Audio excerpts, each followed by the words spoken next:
There's an annoying clunking noise in this Jeep, in the front driver's side. I lifted it and wiggled the wheel. I found nothing. It was rigid with no excessive movement. I hear this clunking noise when driving over bumps. So I want to check every component in the front driver's side till I know what's causing it. The noise is clear when shaking the vehicle.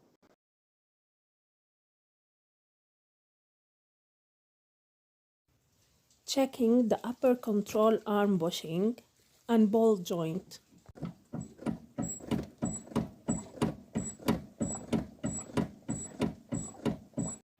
There isn't excessive movement, but the ball joint need a boot replacement. I will check later the strut. I will continue with the easy part.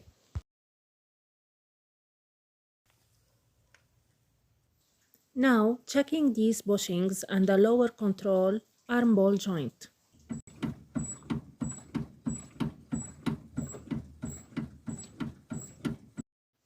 Nothing looks unusual.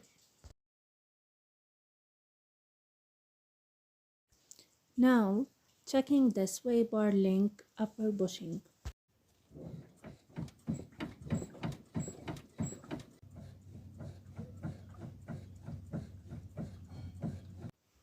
There she is, a loose sway bar link knot.